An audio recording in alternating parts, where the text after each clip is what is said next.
अस्सलाम वालेकुम नाज़रीन, प्रोग्राम अॼु जी ॻाल्हि में मां आहियां मुंहिंजी मेज़बान सबिन मेमण। नाज़रीन, लू लॻंदड़ गर्मी में जिते बिजली जो बहरान, लोड शेडिंग ऐं राहतूं ॼाणाए फीडर बंदि करण जी सूरत में सिंध जो अवाम भोॻे रहियो आहे त उते हर शहर ऐं ॻोठ में एहतजाज पिणु रिकॉर्ड कया पिया वञनि ऐं इन ई सिलसिले में सिंध असेंबली जे मौजूदा सेशन में ॿ मुतफ़िक़ा करारदादूं पास कयूं वयूं आहिनि, जंहिंमें हिकु सिंध जे अवाम खे बिजली चोर कोठण ते पाणी ऐं बिजली जे मुमलिकती वज़ीर ख़िलाफ़ ऐं ॿी राहतूं ॼाणाए कनेक्शन कटण ऐं अणएलानियल लोड शेडिंग ख़िलाफ़। त ॿियो वॾो मसइलो सिंध में हिकु दफ़ो ॿीहर कर खणंदड़ दहशतगर्दी जी नई लहर आहे, जंहिंमें शहरनि में दहशतगर्दी, टारगेट किलिंग, बर्ताखोरी त बहिराणियुनि में वरी धाड़ेलनि जो आज़ार आहे। वॾे वज़ीर जे धाड़ेलनि ख़िलाफ़ ऑपरेशन जे ऐलान खां पोइ धाड़ेलनि जूं कहरी कार्रवायूं पिणु ज़ोर वठी वयूं आहिनि। अॼोके प्रोग्राम में इन्हनि ॿिनि अहम मौज़ूअनि ते पंहिंजनि महिमाननि सां ॻाल्हि ॿोल कंदासीं। असां सां स्टूडियो में महिमान आहिनि पीपल्स पार्टी जा MP डॉक्टर सोराब ख़ान सर्की साहब, जी महिरबानी आहे मुंहिंजे प्रोग्राम में आया। असांजा ॿिया महिमान आहिनि मुत्तहिदा क़ौमी मूवमेंट जा MP सैयद वक़ार हुसैन शाह साहब, बहुत शुक्रिया आपका प्रोग्राम में। डॉक्टर साहब, पहिरीं मां तव्हां खां पुछणु चाहींदमि त सिंध में हिकु हफ़्ते खां केतिरा ई फीडर बंदि पियल आहिनि, राहतूं ॼाणाए कनेक्शन काटिया विया आहिनि, तव्हां सम्झो था त आवाम जी ज़िंदगीअ जो वहिंवार कीअं हलंदो? मां सम्झां थो त इहा ॾाढी इंतिहाई जेको क़दम असांजे मुमलिकती वज़ीर खयो आहे उनखे न खणणु खपे आहे। ऐं साईं काइम अली शाह असेंबली जे अंदरि बि उन इहो ॿुधायो त मां सां गॾु हुयो गुडू में, ऐं उते मुलाक़ात बि थी, ऐं बीइंग अ चीफ मिनिस्टर अहिड़ी का ॻाल्हि हुई त ज़रूरु मां सां डिस्कस करे ऑन बोर्ड वठे ऐं सिंध गवर्नमेंट खे ऑन बोर्ड इन मामले में वठणु खपे आहे। बाक़ी जहिड़े नमूने सां ईअं अची करे हिकिड़े विलन वांगुरु अचे थो ऐं असांजो वज़ीर आहे वफ़ाक़ी अची करे फीडरनि जा फीडर बंदि कराए वञे थो, उन सां तव्हां पाण ॾिसो हालति इहा आहे। मां ॿुधायां तव्हांखे त अॻे माण्हुनि खे पंहिंजे घरनि में हैंड पंप्स हूंदा हुआ, पर हाणे छाकाणि त सहूलियत हुई बिजली जी त माण्हुनि हैंड पंप ख़तमु करे उते मोटर हणी छॾिया आहिनि ऐं मोटरनि ते मथे टांकियूं ठाराए करे टांकियुनि ते पाणी, बाथरूम, ॿियो जेको आहे रोज़मर्रा जी जेकी खाधे पीते घरेलू इस्तेमाल लाइ सॼो माना सभु डिपेंड थी वियो आहे बिजली ते। ऐं उन में वरी अहिड़े नमूने सां अहिड़ी कार्रवाई करणु त विदाउट माना कंहिंखे ॿुधाइण जे बग़ैर ऐं कंहिं नोटिस जे बग़ैर ऐं अची करे उनखे करे सभु कटे वञणु, उन सां ॾाढो जेको आहे माण्हुनि में ॾाढी बेचैनी आहे ऐं एहतजाज बि रिकॉर्ड थिया आहिनि, तव्हां ॾिठो आहे। मां हिकिड़ी गुज़ारिश कयां त उन में इहा जेकी आहे मुंहिंजे ख़्याल में वापडा जो पंहिंजो फेल्यूअर आहे ऐं असां बार बार इहो इलेक्टेड नुमाइंदनि जी हैसियत सां इहा ॻाल्हि कई आहे त जहिड़ी तरह ॾिसो माण्हू गैस जो बिल भरनि था ऐं पहिरियों टेलीफोन एॾी महांगी, अॼु तव्हां ॾिसो त मोबाइल टेलीफोन माण्हू हर को इस्तेमालु करे थो, उन जो बिल भरींदो। तव्हां यकीन रखो, मां तव्हांखे ॿुधायां त जेकॾहिं सिस्टम सही थिए त पूरे पाकिस्तान जा, मां सिंध जी ॻाल्हि न पर पूरे पाकिस्तान जी ॻाल्हि कंदुमि, त सही तरीक़े सां उन्हनि खे सही बिलिंग अचे ऐं सही तरीक़े सां सिस्टम थिए त माण्हू बिल्कुलु भरींदा। ऐं जहिड़े नमूने सां इहा सूरत हाल अॻे ई जीअं तव्हां ॿुधायो त अमन अमान जी सूरत हाल काफ़ी इलाइक़नि में ख़राब बि आहे। मां तव्हां ॿुधायां त असां वटि त वरी मुसीबत इहा आहे, ख़ासि करे मां पंहिंजे इलाइक़े जी तव्हांखे ॿुधायां ॻाल्हि त उते ॿी चोरी सां गॾोगॾु जेके तारा आहिनि त उहे बि चोर लाहे वञनि था ऐं वॾी मुसीबत सां असां उहे रिवाइव करे न सैलाब आयो, वरी उन खां पोइ वरी बारिश थी, उन में सभु सॼो सिस्टम इंफ्रास्ट्रक्चर असांजो सॼो ख़तमु थी वियो ऐं तारा जेके आहिनि उहे सॼियूं अॻे ई सैलाब में वही वयूं ऐं उन खां पोइ तमामु घणी गुरबत आहे। अहिड़ी सूरत हाल में जेकॾहिं वरी अञा मिनिस्टर साहिबु अची करे ख़बर हुजे माण्हुनि खे 10-10, 15-15 ॾींहं 11,000 जी जेकी आहे ट्रांसमिशन आहे उहा बि न हलंदी त उहे तारा बि लाहे वेंदा, उनखे असां रिवाइव बि न करे सघंदासीं। वक़ार साहब, आप इस इशू पे क्या कहेंगे? इस वक्त सिंध में सबसे बड़ा मसला बिजली की तवील लोड शेडिंग और ये जो कनेक्शन काटने का, फीडर बंद करने का जो सूरत हाल आप देख रहे हैं सिंध में, एक हफ्ता हो गया इस सूरत हाल में, शहर और गाँव जो हैं, देहात हमारे अंधेरे में डूबे हुए हैं। बिस्मिल्लाहिर्रहमानिर्रहीम, बड़ा अहम मौजू है। एनर्जी क्राइसिस और तवानाई जो है हमारे मुल्क में हर शख्स के लिए बड़ी अहमियत की हामिल है और एनर्जी क्राइसिस की वजह से हमारी इंडस्ट्री तबाह हो रही है। हमें जो रेवेन्यू मिल रहा है, हमारी जो मईशत का जो पहिया है वो रुकता हुआ नज़र आ रहा है, सिर्फ इस एनर्जी के क्राइसिस की वजह से। कुछ दिन कबल वफाकी वज़ीर आबिद शेर अली साहब हैदराबाद आए, प्रेस कॉन्फ्रेंस करके उन्होंने वहाँ के फीडर बंद करवाए और मुझे ये कहना नहीं चाहिए मगर एक बात उन्होंने जो कही और हर ज़बान पे ये चर्चा भी है, ख़ासकर सिंध के जो आवाम है, सिंध के जो लोग हैं, उनकी बड़ी दिल आज़ारी हुई है कि उन्होंने सिंध की आवाम को चोर कहा। इसकी भरपूर मजम्मत मुत्तहिदा कौमी मूवमेंट भी करती है, तमाम पॉलिटिकल पार्टीज़ भी करती हैं और सिंध की आवाम भी करती है। अगर माशरे में कोई एक शख्स या चंद अफराद कोई बिजली नाजायज़ इस्तेमाल करते हैं या चोरी करते हैं تو میں یہ سمجھتا ہوں کہ وہ کوئی بھی ایسا عمل کرنے والا شخص جو ہے وہ بغیر اس جو ڈپارٹمنٹ کے تعاون کے بغیر نہیں کر سکتا. صحیح. ٹھیک ہے. تو سب سے پہلے تو ان کو اپنے اندر کے چوروں کو تلاش کرنا چاہیے اور ان کو قرار واقعی سزا دینی چاہیے اور اپنی مینجمنٹ کو آرگنائز کرنا چاہیے.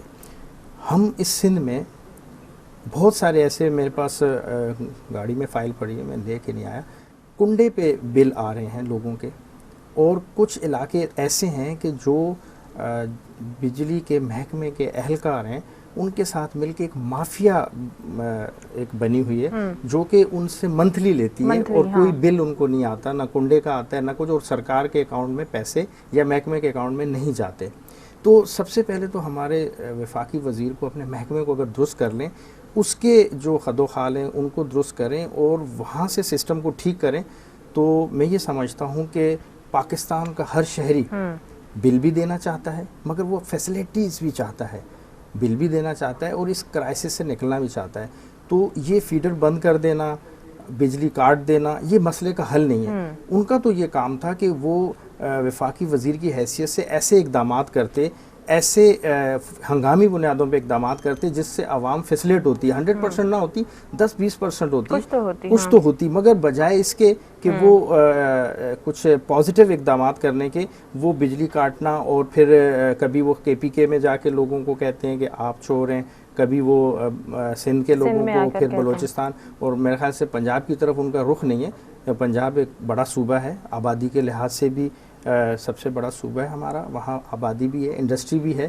تو ہم یہ نہیں کہتے کہ خدا نخواستہ وہاں کے لوگ بجلی چوری کرتے ہوں گے، مگر وہ توجہ دیں پورے ملک پہ. اور وہ صرف پنجاب کے وزیر نہیں ہیں، وہ پورے ملک کے وفاقی وزیر ہیں. تو ان کو سوچ سمجھ کے بات بھی کرنی چاہیے اور ایسے غیر پارلیمانی الفاظ کا استعمال نہیں کرنا چاہیے کہ جس سے عوام کی دل آزاری ہو. ڈاکٹر صاحب तव्हां खां पुछणु चाहींदमि त अहिड़ी गर्मी जी मुंद में 18 खां 20 कलाक लोड शेडिंग थियणु मामूल बणियल आहे, पर इहो इंतिज़ामी इदारनि जो फेल्यूअर कोन्हे, तव्हां सम्झो था? छो त अगरि बिजली चोरी थिए थी, बिजली चोरी करणु या कुंडा हणणु इहो वाक़ई हिकिड़ो ॾोहो आहे, गुनाह आहे, हिन जी सज़ा मिलणु घुरिजे. जेके माण्हू बिल नथा भरनि उन्हनि जी बिजली कटणु घुरिजे. पर तव्हां सम्झो था त जेके वापडा जा ज़ैली इदारा आहिनि, लाॻापियल इदारा आहिनि, उन्हनि जी मिली भगत खां सवाइ इहो कमु नथो थी सघे. बिल्कुलु तव्हां सही चओ था, उन्हनि जी मिली भगत खां सवाइ इहो कमु नथो थी सघे. मां तव्हांखे ॿियो वरी रिकॉर्ड जी दुरुस्ती जे लाइ मां इहो ॿुधायां तव्हांखे त मियां नवाज़ शरीफ़ जॾहिं पोएं दफ़े आयो त उन आर्मी इन्वॉल्व कई, ऐं आर्मी इन्वॉल्व करे ऐं पूरे मुल्क में मां हिकु दफ़े मां हितां कराची खां वञा पियो ॻोठ ताईं, यकीन कयो त मां सवाइ के हिकु ॿ वॾनि शहरनि खां बाक़ी ॻोठ ताईं पूरी राति मां सफ़र कयुमि त कंहिं बि ॻोठ में बिजली कोन पई हले. पर तव्हांखे पाण ख़बर आहे त आर्मी एॾो वॾो इदारो आहे, उन अची करे हिते कमु कयो. उन बि उन हिसाब सां, छाकाणि त उन में जेके जीअं तव्हां चयो वापडा जा अफ़सर जेके उन्हनि जी मिली भगत हुई उहे बि फेल थी विया ऐं मजबूरन वरी उहा आर्मी बि हितां विथड्रा थी वई. पर इन जो हल त इहो ई आहे, जेकॾहिं सही तरीक़े सां बिलिंग थिए.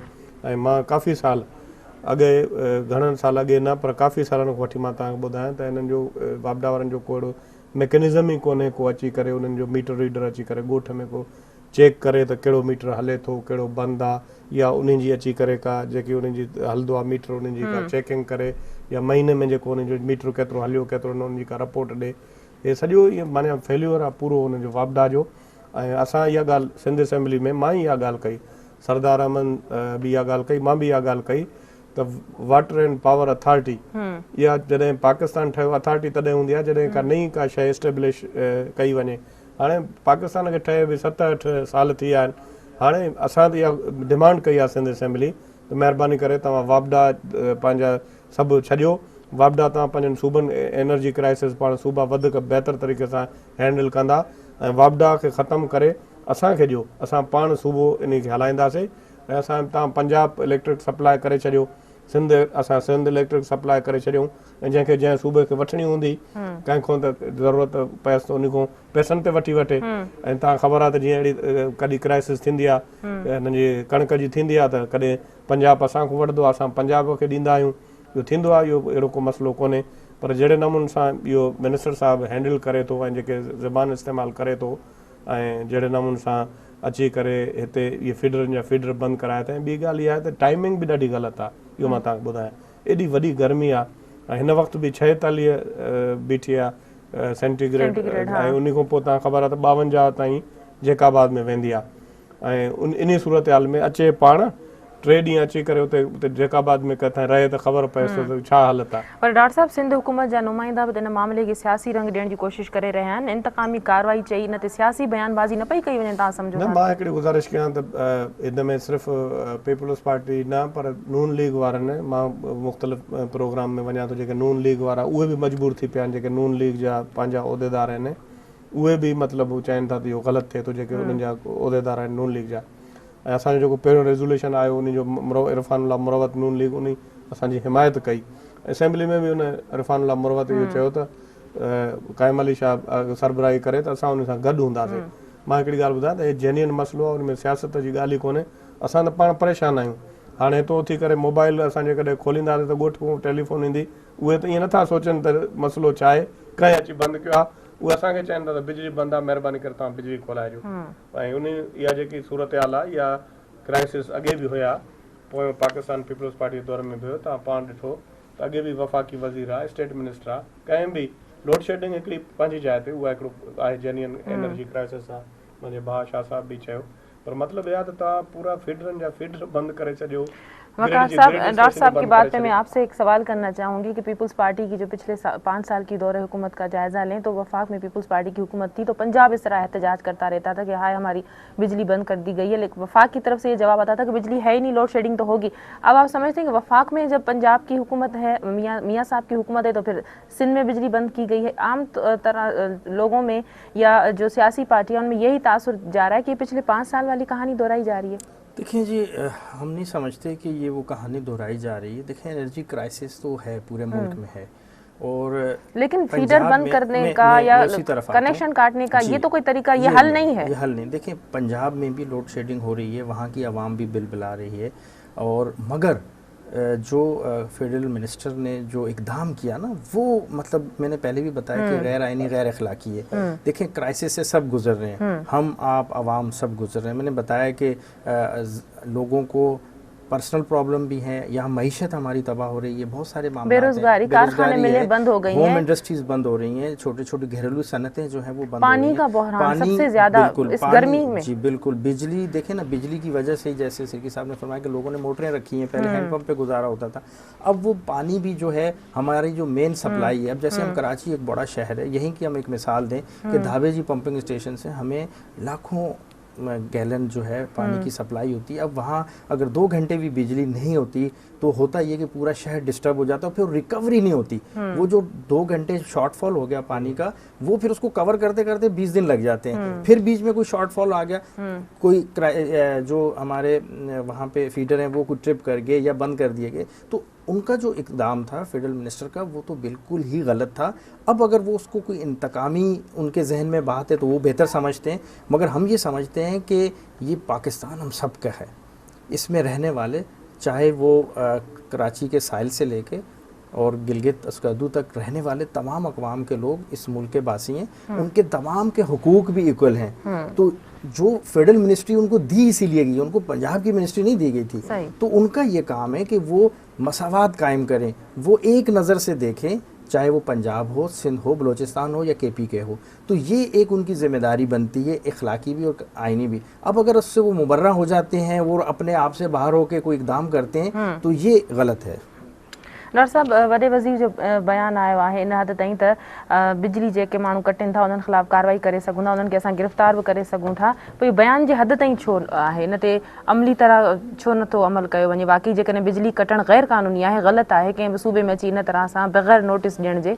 मसइलो इहो आहे त जेकॾहिं असां इहो करणु शुरू कयूं त हिकिड़ी वॾी छिकताण शुरू थी वेंदी मर्कज़ ऐं सूबे जे अंदरि। असां इहो नथा चाहियूं त फ़िलहाल त इहा छिकताण शुरू थी वई, आवाम रोडनि ते अची वियो आहे। सही चओ था तव्हां। मां उहा ॿी ॻाल्हि इहा आहे त वॾी मां अञा साईं जी शाह साहब जी ॻाल्हि खे सेकेंड कंदुमि, त उहो चए थो जेकॾहिं तव्हां को ट्रांसफार्मर भॻो या एहतजाज कयो या का ग्रिड भॻी, रिपेयर बि न कराईंदासीं। ऐं इन पाण वारे इन ग़लति इक़दामात खे रेक्टिफाई करण जे लाइ हुन वरी छा कयो त वरी राति तव्हां ॾिसो त सुबुह पार्लियामेंट लाजिस ॿियो टियों हे जेके अधु कलाकु बि बंदि न रखी सघियो, ऐं उहे वरी सभु वज़ीर आज़म ऐं सभिनी उन्हनि खोलाए छॾिया। ॻाल्हि इहा त इहे ॾिसो, असां वॾी वॾी क़ुर्बानी ॾियूं था, ख़ासि करे सिंध जे हवाले सां मां ईअं चवंदुमि त असांजी जेकी रेवेन्यू आहे 75% असां उन्हनि खे ॾियूं था, पूरे पाकिस्तान खे असां सिंध पाले थी। असां त कॾहिं न चयो आहे गैस असां खां वञे थो, असां चऊं था त वञे थो असां खां, त गैस असां न ॾींदासीं। ॿिया जेको आहे पोर्ट जा जेके हिन फैसिलिटीज़ आहिनि, ड्राई पोर्ट्स आहिनि, ॿियो आहिनि, असां त चऊं था त जेके बि जीअं शाह साहब चयो त जेके बि माण्हू आहिनि इक्वली राइट आहिनि, उन हिसाब सां सफ़ा ज़्यादती थिए थी। पर डॉक्टर साहब, अरिड़हीं तरमीम खां पोइ बिजली ठाहिण त सूबनि जो कमु आहे, सिंध हुकूमत छा कयो आहे बिजली जा नवां वसीला या नवां मौक़िया पैदा करण जे लाइ, बिजली पैदा करण जे हवाले सां? उहो हाणे बिल्कुलु इन ते सीरियसली असां बि जेके मेंबर आहियूं, जॾहिं पार्लियामेंट्री पार्टी जी मीटिंग थिए थी, बिलावल भुट्टो साहिबु असां मीटिंग थी या ज़रदारी साहिबु मीटिंग करे थो, असां इन ते बिल्कुलु सोचूं था। इंशाअल्लाह ताला असां इहा इन जे करे डिमांड बि कई आहे त जेकॾहिं तव्हां कोई हैंडल नथो थिए इहो असांखे ॾियो त असां वधीक बहितर अंदाज़ में इहो हैंडल करे ऐं असां तव्हांखे इहा क्राइसिस ख़तमु करे ॾींदासीं। इंशाअल्लाह ताला उन में इक़दामात थियनि था ऐं के अहिड़ा मामलात हूंदा आहिनि जेके माना डायरेक्टली माना तव्हां कंहिं ॿिए मुल्क सां मुआदो नथा करे सघो ऐं उन में तव्हांखे जेको आहे जेके असांजी फॉरेन मिनिस्ट्री आहे उनखे इन्वॉल्व करिणो पवंदो आहे, पर तंहिं हूंदे बि असां उन में इहो बिल्कुलु सोचूं था त असां वधीक इनपुट ॾियूं ऐं एनर्जी न हूंदी, बिजली न हूंदी, पाणी न हूंदो, एग्रीकल्चर न थींदी, हॉस्पिटल्स में न हूंदी त माण्हू बीमार जेके आहिनि उन्हनि जी ऑपरेशन न थींदियूं, हर शइ न पई थियनि, डिस्टर्ब थी वई आहे, आम माण्हू जी ज़िंदगी इलाही डिस्टर्ब थी वई आहे। मां चवां थो हाणे ॻाल्हि आहे त वधीक इहा मां ॻाल्हि कंदुमि, पर जेके माण्हू जेके इन दौरान जेके ऑपरेशन न थियण जे करे या ॿियनि जे करे उहे जेके माण्हू मरी विया आहिनि, मिसमैनेजमेंट उन्हनि जी पंहिंजी ज़िम्मेवारी आहे, जेके हॉस्पिटल्स बिल ॾिनी थियूं उन्हनि जी बि काटी आहे, जेके उते माण्हू ऑपरेशन न थियण जे करे जेके मरी विया आहिनि या ॿार जेके मुआ आहिनि उन्हनि जा जेके केस जेके आहिनि क़त्ल जो केस आबिद शेर अली ते मुंहिंजे ख्याल में दाख़िल थियणु खपे। वकार साहब, जो लोग बिल भरते हैं उनका क्या कसूर है? आप समझते हैं कि जो दो मुत्तफ़िका करारदादें पास की गई हैं, क्या इस तरह की करारदादें पास करने से सिंध में ये बिजली का मसला हल हो सकता है? क्या इसका हल है इस क्राइसिस का? देखें जी, करारदाद पास करना असम्बली में आवाम की आवाज़ को पहुंचाना है, ठीक है, और ये हमें जो वोट दे के असम्बलियों में भेजा है सिंध की आवाम ने, तो हमने वो हक़ भी अदा करना है कि देखें ना, आवाम जो उनकी आवाज़ होती है, उनके कोई भी प्रॉब्लम्स या मसाइल होते हैं तो असम्बली में उस करारदाद की शक्ल में लाया जाता है, उसके बाद फिर उस पर अमली तौर पे जो भी कंसर्न मिनिस्ट्रीज़ हैं या डिपार्टमेंट्स हैं फिर उनके साथ बैठ के उनको हल करने की कोशिश की जाती है। तो करारदाद पेश करना और उसको फिर इत्तफ़ाक़ राय से मंजूर करना, ये भी एक बड़ा अहसन कदम है कि हमारी सोच है कि सिंध के मेंबरान असम्बली जो हैं वो सिंध के, पहले तो पाकिस्तान, मगर ज़ाहिर बात है कि हमारी जो ज़िम्मेदारियां हैं वो सिंध के हवाले से हैं, हम मेंबरान सूबाई असम्बली सिंध हैं, तो हमें सबसे पहले इस सिंध की बका के लिए, यहाँ की आवाम के लिए जितना भी रिलीफ दे सकते हैं देने की कोशिश करेंगे।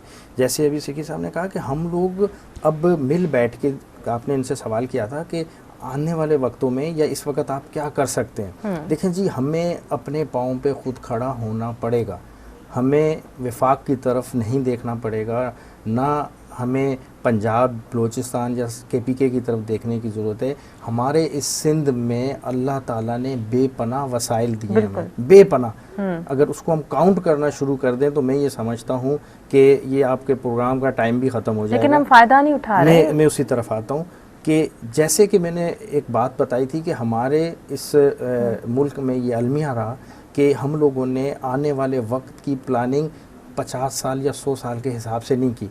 हमने वक्ती तौर पे अगर कोई भी हमारे यहाँ कोई प्रोजेक्ट अनाउंस हुआ या हमने कोई किसी प्रोजेक्ट पे काम किया तो 2, 4, 5 साल की एक उसकी फिजिबिलिटी बनाई और उस पर हमने काम किया। अब ये वक्त आ गया है कि हम मिलकर आने वाले 50 और 100 साल की उसकी प्लानिंग करेंगे ताकि आने वाले वक्तों में आबादी डे बाई डे बढ़ रही है, घर बढ़ रहे हैं, एनर्जी का इस्तेमाल बढ़ रहा है, इंडस्ट्रीज़ बढ़ रही हैं, पूरे मुल्क की आबादी आज 18 करोड़ से तजावज़ कर चुकी है। जो हमारे पास अवेलेबल सोर्स थी वो 8 करोड़ 10 करोड़ की थी, आज 18 करोड़ पे हम चले गए हैं, तो हमें तो क्राइसिस का सामना है। अब ये वक्त है, ये लम्हा फ़िक्रिया है हम सब के लिए और हमारी ज़िम्मेदारी भी बनती है कि हम इसको जामे पॉलिसीज़ बनाएं। देखें, सिंध में हम सोलर एनर्जी से बिजली हासिल कर सकते हैं, विंड एनर्जी से हम हासिल कर सकते हैं। हमारे यहाँ गैस जो है पूरे मुल्क को 70% जो पूरे मुल्क को गैस जाती है उसका 70% सिंध से जाता है, ठीक है। हम उस गैस को भी यूटिलाइज़ करके बिजली पैदा कर सकते हैं। और इसी तरह फिर हमारे पास थर्कोल का जो प्रोजेक्ट है, हम कोशिश करेंगे कि उसको तेज़ रफ्तारी से आगे बढ़ाएं और उससे फ़ायदा उठाएं, ताकि वो तो सिंध तो क्या, वो तो पूरे मुल्क की एनर्जी क्राइसिस को पूरा कर सकता है। इसी तरह हमारे पास कैनप जो है एटमी रिएक्टर प्लांट है, वहाँ से हमें बिजली मिलती थी तकरीबन 150 मेगावाट, मगर उसमें भी कुछ प्रॉब्लम्स होने की वजह से वो उसकी पैदावारी सलाहियत कम हो गई है। मगर वहीं एक नया प्रोजेक्ट भी अब अनाउंस हो रहा है, उसके लिए जिस तरह इन्होंने बताया कि कुछ प्रोजेक्ट्स पे हमें फेडरल गवर्नमेंट के बगैर हम उस पर अमल दरामद नहीं कर सकते। तो हम इंशाल्लाह मेंबरान सूबाई असम्बली और हुकूमत सिंध जो है, हम इंशाल्लाह कोशिश करेंगे और लेकिन वक़्त साहब ये तब हो सकेगा जब इंतजामी इदारे हमारे संजीदा हों, प्लानिंग हो हमारे पास, न सिर्फ बातों और से तो ये सारे काम नहीं हो सकेंगे। बिल्कुल, अब हम अमली तौर पे इस पे इंशाल्लाह काम होंगे और हम मिल बैठ के तमाम जितने भी हमारी सिंध की पॉलिटिकल पार्टीज़ हैं वो मिल बैठ के, इसमें किसी की दो राय नहीं है। लेकिन बिजली के बहरान का मसला किसी एक का नहीं है, वो पीपल्स पार्टी का या MQM का या नून लीग का या फंक्शनल लीग का या किसी पार्टी का नहीं, सिंध की आवाम का मसला है। जब वो आवाम का मसला है तो अवामी मसला बन गया है, तो उसमें ना अब कोई सियासत कर सकता है और ना अवाम सियासत करने की इजाज़त देगी और ना ही अवामी मसाइल पे सियासत करनी चाहिए। ब्रेक का वक्त है, ब्रेक के बाद कंटिन्यू करते हैं। नाज़रीन, प्रोग्राम में वक्त है ब्रेक जो, वठूं था ब्रेक।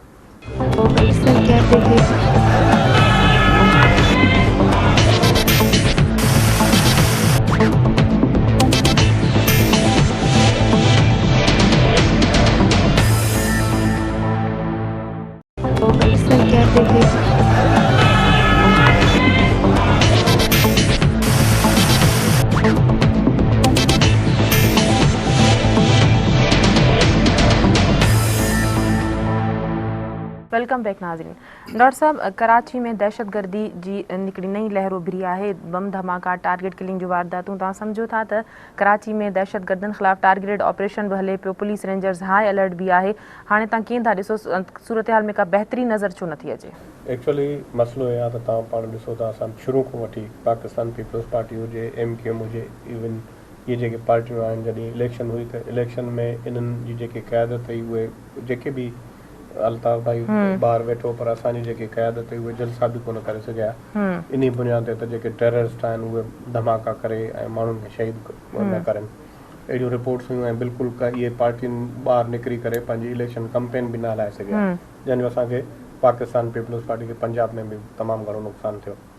हाणे ॻाल्हि इहा त ख़ैबर पख्तूनख्वा में PTI जी हुकूमत आहे, पंजाब में पाकिस्तान मुस्लिम लीग नून जी हुकूमत आहे। असां पाण पाकिस्तान जी हैसियत सां इहा ॻाल्हि कई आहे, पाकिस्तान पीपल्स पार्टी APC में त बिल्कुलु तव्हां वञी करे ॻाल्हियूं कयो। ऐं हाणे असांखे इहो महसूसु ईअं थिए थो त ख़ासि करे जे सिंध खे टारगेट कयो वियो आहे। हाणे पंजाब ऐं ख़ैबर पख्तूनख्वा में धमाका घटि थी विया आहिनि, ऐं जेकॾहिं को उहे रिएक्शन करनि था कंहिं बि, हिते तव्हां ॾिठो त पुलिस ते बि, हिते पुलिस KPK में बि थियनि था, पर शुरूआत जेका आहे सिंध खां कई वई आहे, सिंध में माना तमामु घणी थी वई आहे।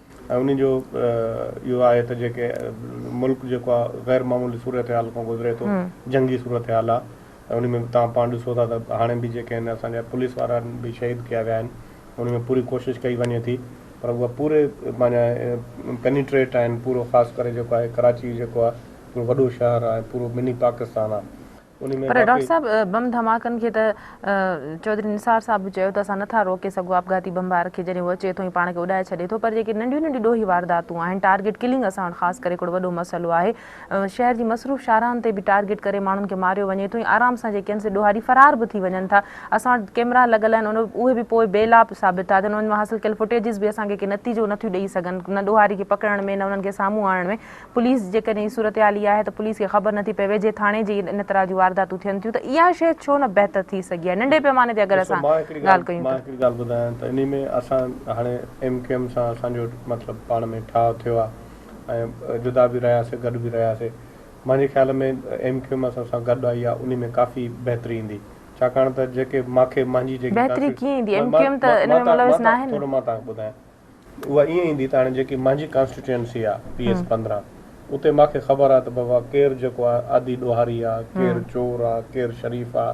ऐं बिल्कुलु मां यकीन सां तव्हांखे ॿुधायां त जेकी मुंहिंजी एरिया आहे, मुंहिंजी कॉन्स्टिट्यूएंसी, उते जेकी ॾोह जी नोयत में ख़बर पइजी वेंदी आहे त हे ॾोह कंहिं कयो हूंदो, ज़रूरु माना हे उते मैटर करनि था, ऐं इंशाअल्लाह ताला हे असांजी निशानदेही कंदा। अॻे हिकिड़ो हाल हुयो विच में जेको आहे, डॉक्टर साहब निशानदेही कीअं कंदा? निशानदेही हे पाण बि मॉनिटर कंदा, ऐं वधीक जेके पुलिस आहे, रेंजर्स आहे, ॿियूं लॉ फोर्स एजेंसीज़ आहिनि, उन्हनि जी हे बि रहनुमाई कंदा त जीअं हे असां सां गॾिजी करे कमु कंदा त काफ़ी बहितरी अची वकार साहब, मैं डॉक्टर साहब की बात को आगे बढ़ाऊंगी। किस तरह से आप निशानदेही करेंगे? आप कह सकते हैं कि आपकी निशानदेही करने से आपको पता होगा कि यहाँ इस जगह पे ये टारगेट किलिंग हो रही है, यहाँ पे ये जराइम पेशा अफराद रहते हैं। किस तरह से बेहतरी आएगी? क्योंकि ये बात दोनों पार्टियों की तरफ से की गई थी कि अवामी भलाई के लिए, अवाम को रिलीफ देने के लिए मुफाहमत की गई है, तो किस तरह से बेहतरी आ सकती है? देखिए जी, मफाहमत जो है वो सिंध के हवाम के लिए बहुत सारे मामलात में सिर्फ दहशतगर्दी के हवाले से नहीं है या टारगेट किलिंग के हवाले से नहीं है। सिंध को तरक्की देनी है हमने, और सिंध के अवाम का कर्ज़ है हमारे ऊपर, उस कर्ज़ को हमने उतारना है। तो हम सिर्फ सियासत बराए मुखालफत के हवाले से बात करके तो डॉक्टर साहब, अगर सिंध के अवाम का कर्ज है तो बेहतर नहीं था मुफाहमत आप पहले कर देते, इतने हमारे लोग ना मारे जाते? देखिए, लोग जो मर रहे हैं वो हमारी किसी खुदा ना खास्ता पीपल्स पार्टी और एमकेएम की कोई जंग नहीं है। सही। सबसे पहले तो हम ये क्लियर करें नहीं, कि आप पीपल्स ये पार्टी, कह रहे हैं कि मुफाहमत से बेहतरी आएगी, नहीं, निशानदेही होगी, तो बेहतर था कि मुफाहमत अवाम के भले के लिए पहले की जाती। मैं उसी तरफ आता हूँ। देखिए, इन्होंने सरकी साहब ने जो बताया कि इलाके में आप भी रहती हैं तो आपको पता है आपके मोहल्ले में कौन चोर है, क्या है क्या नहीं है, तो आप कम से कम लॉ इन्फोर्समेंट एजेंसी को उसकी निशानदेही करेंगे। इनका मकसद एक कहने का ये है, ठीक है। मैं थोड़ा सा इस शहर कराची के हवाले से और पूरे सिंध के हवाले से बताऊँ। देखें, डाकू, दाड़ियल ये आज से 50 बरस पहले भी थे। कोई भैंसे चोरी करता था, कोई मुसाफिरों को लूट लेता था जो सफ़र करते थे, घरों में डकैतियाँ होती थी। अच्छा, ये चीज़ जो है ये आबादी के बढ़ने के साथ साथ और मुख्तलिफ जराइम पेशा अफराद जो हैं वो उन्होंने अपनी आमाजगाहें बनाई। मैं थोड़ा सा माजी की तरफ जाऊंगा कि 2007 में कायदे तहरीक अल्ताफ़ हुसैन भाई ने लॉ इन्फोर्समेंट एजेंसीज़ को कराची में आने वाले वक्त के लिए ये सिग्नल्स दिए थे कि बाहर से कुछ एलिमेंट्स जो हैं वो यहाँ पे आ रहे हैं, यहाँ अपनी जड़ों को मजबूत कर रहे हैं, और वो आने वाले वक्त में इस कराची का, इस शहर का अमन तबाह करेंगे और यहाँ के लोगों को नुकसान होगा। उस वक्त लॉ इन्फोर्समेंट एजेंसीज़ ने उस पर कान नहीं धरा और उसको बड़ा लाइटली लिया, जो आज वो कहते हैं कि बिल्कुल ठीक है। अब मैं उसकी थोड़ी सी एक मिसाल देता हूँ कि आज कराची के सराउंडिंग एरियाज़ जो हैं, सुराब गोट हो गया, कंवारी कॉलोनी हो गई, मेरी अपनी कॉन्स्टिट्यूंसी, वहाँ पे गुलशन बुनेर, शायद नाम सुना होगा आपने, वहाँ इस वक्त शूरा चल रही है उनकी। रेंजर्स, लॉ इन्फोर्समेंट एजेंसीज़ वहाँ दाखिल होते हुए बड़ा सोचती हैं, ठीक है। इसी तरह दहशतगर्द जो हैं उन्होंने अपनी आमाजगाहें बना ली हैं इस 2 करोड़ से ज़्यादा की आबादी में। देखिए ना, एक छोटा सा कोई शहर गांव होता है तो वहाँ कोई छुपने वाला नया बंदा, दहशतगर्द चोर जो है वो नज़र आता है। अब 2 करोड़, और यहाँ छोटे शहरों में भी काफ़ी लोग ऐसे शकी लोग हैं जिनकी सरगर्मियाँ बहुत मशकूक हैं, वहाँ भी नज़र नहीं रखी गई। अगर आप कराची की बात करते हैं कि 2 करोड़ आबादी का शहर है, तो लाड़काना, सांगड़, खैरपुर, मीरपुर खास, हैदराबाद में इस तरह के लोगों की मौजूदगी का इंकशाफ हुआ है ना। तो ये अब वहाँ के जो रहने वाले लोग हैं, देखें, सबसे पहले हमें अपना एक बुनियादी किरदार अदा करना पड़ेगा। अगर लाड़काना, जैकबाबाद या किसी भी शहर के किसी गांव में कोई मशकूक सरगर्मियाँ हैं तो वहाँ के रहने वाले, चाहे वो किसी भी रंग व नस्ल और ज़बान से ताल्लुक़ रखते हैं, किसी भी पॉलिटिकल पार्टी से ताल्लुक़ रखते हैं, उनका काम है कि वो लॉ इन्फोर्समेंट एजेंसीज़ को बताएं। देखें, हमारे मुल्क में इतना, मैं थोड़ा सा मुझे, तो वो जब बताएंगे नहीं तो पता नहीं चलेगा। अच्छा, कैसे अब पता नहीं चलेगा? क्या हमारे पास पुलिस नहीं है, रेंजर्स नहीं है, इदारे काम नहीं करते? मैं अब यही बताऊं कि 2 करोड़ की आबादी है, 2 करोड़ पुलिस वाले तो नहीं रख सकते। 32,000 टोटल। चलिए, छोटे शहरों की बात कर रहे हैं आप तो। मैं छोटे शहरों में भी एक थाना जो है उसका रकबा जो है 25-25 किलोमीटर पे मोहित है। वहाँ अगर आप देखें स्टाफ तो वहाँ एक थानेदार है, उसके साथ 2 ASI हैं और उसके साथ 40 सिपाही हैं या 20 सिपाही हैं। तो इसमें कसूर किसका हुआ? अब मैं देखें बात वसाइल की आ जाती है ना। हमारा मुल्क माशी तौर पर कभी भी इतना मजबूत नहीं रहा कि हम अपने वसाइल से बढ़कर काम करें। देखें, हम ये कहते हैं कि जी एक थाने में जिसका 25 से 50 किलोमीटर तक का भी, सिंध में ऐसे थाने हैं कि जिनका 50 किलोमीटर तक भी, अब 50 किलोमीटर की पेट्रोलिंग नहीं हो सकती वहाँ पे जो उनका स्टाफ है, मगर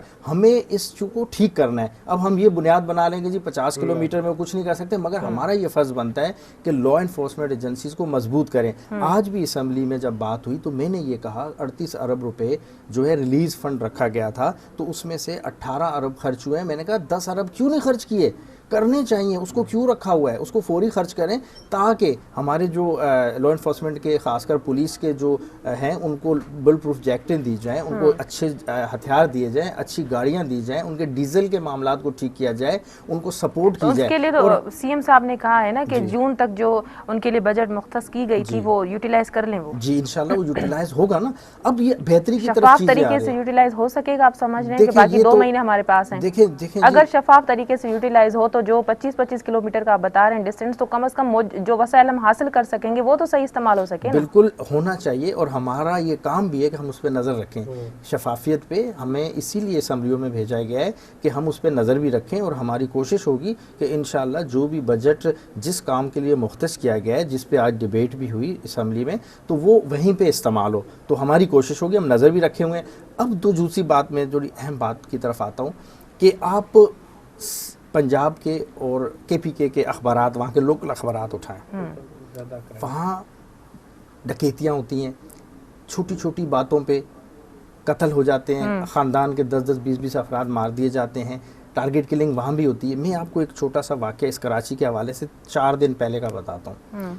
यहाँ पे एक कत्ल हो गया और वही टारगेट किलिंग, बल्कि मीडिया पे उसकी ब्रेकिंग न्यूज़ भी चली। अब जब उसकी गहराई में हम गए तो वो शख्स जो था वो उगी का इलाका है KPK का, वहाँ का रहायशी था, वो वहाँ पे उसकी दुश्मनी थी, वो कराची आ गया। जब वो कराची आ गया तो जो उसके दुश्मन थे वो उसके पीछे कराची आए। उन्होंने जो भी टाइम 2, 4, 6 महीने में मौका जाना, और उन्होंने जो तरीक़ाकार है उसको नामालूम अफराद उसको मतलब बाहर से लोग आकर भी यहाँ कार्रवाइयाँ कर रहे हैं, हमें पता नहीं चलता। अब क्या हुआ कि अब वो लॉ एंड ऑर्डर तो कराची का ख़राब हुआ ना, उस इलाके का नहीं हुआ जहाँ से वो माइग्रेट करके आए। इसीलिए कायदे तरीक़ा अल्ताफ़ भाई ने ये कहा था कि जो लोग आते हैं उनको कम से कम, खुदा न खास्ता पे पाबंदी लगाने का नहीं कहा, या खुदा न खास्ता ये नहीं कि उनको ये हक़ नहीं है। देखें, आज सिंध के लोग मुल्क के किसी हिस्से में भी जा सकते हैं, मुल्क के दीगर इलाकों से लोग सिंध में आ सकते हैं, और कराची जो है वो मजमुआ है पूरे पाकिस्तान का। हर कौम, हर रंग और नस्ल और हर सूबे के लोग यहाँ मौजूद हैं। तो उन लोगों को कम से कम डाटा होना चाहिए ताकि हमें पता चल सके कि ये क्या हो रहा है, क्या होने वाला है, और जो लोग आए उनको भी थोड़ा डर होगा।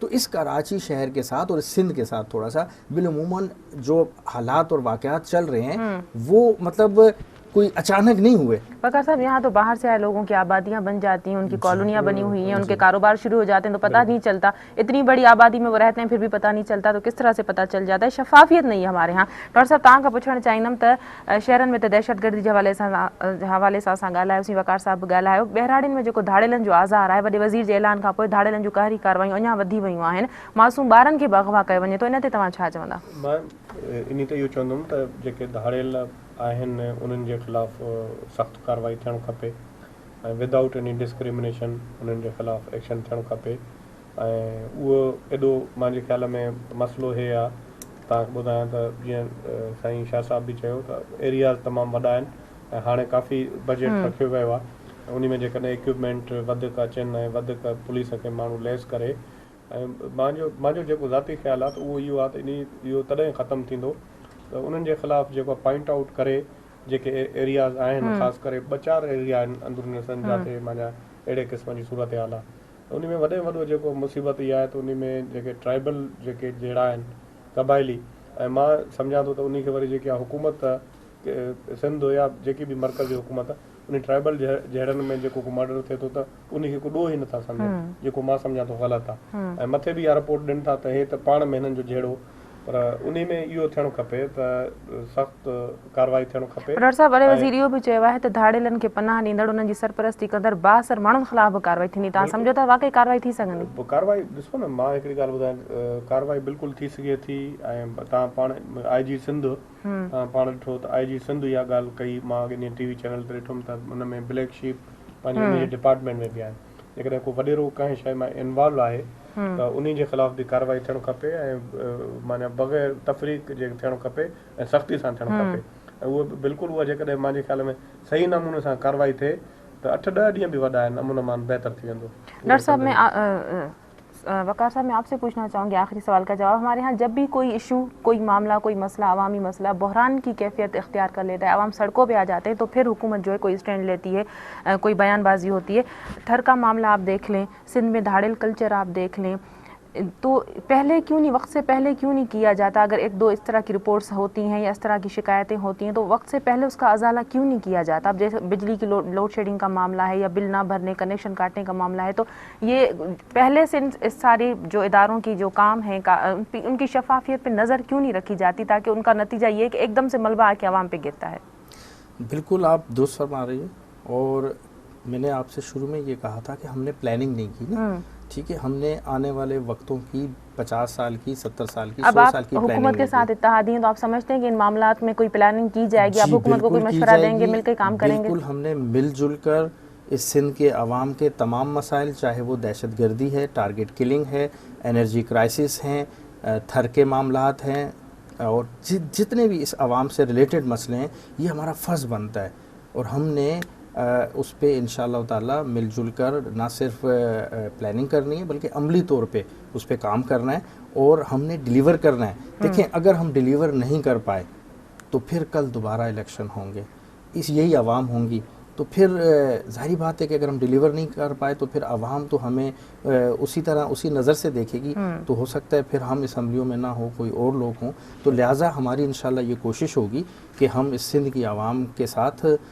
آنے والے وقتوں میں جو ان کے مسائل ہیں ان کو حل کرنے کی کوشش کریں عملی طور پہ۔ اور ایک چیز میں تھوڑی سی وضاحت کر دوں کہ ہمارے ڈپارٹمنٹس میں جو خرابیاں ہیں، سرکاری ڈپارٹمنٹس میں، ہمیں سب سے پہلے ان کو ٹھیک کرنا پڑے گا، ان لوگوں کو ٹھیک کرنا پڑے گا، پھر جا کے ہم نیچے ڈیلیور کر پائیں گے۔ یہ بھی ساری بات تو بیوروکریسی پہ آ جاتی ہے نا؟ بالکل آتی ہے نا، تو ہمیں کرنا پڑے گا۔ ہمیں جب تک ان کو ہم ٹھیک نہیں کر پائیں گے نا، تو میں سمجھتا ہوں ہم جتنے مرضی ہے پلاننگ کر لیں، جتنے مرضی فنڈ رکھ لیں، جتنے مرضی پروجیکٹ اناؤنس کر دیں، ہم اس وقت تک عمل اس پہ نہیں کر پائیں گے کہ جب تک وہ ڈپارٹمنٹ ٹھیک نہیں ہوں گے۔ وڈی مہربانی بنی مہمانن جی پروگرام میں آیا۔ ناظرین، اج جی گال پروگرام جو وقت تے ختم تو تھے، پنجی میزبان سبین میمن کے ڈیندا اجازت، اللہ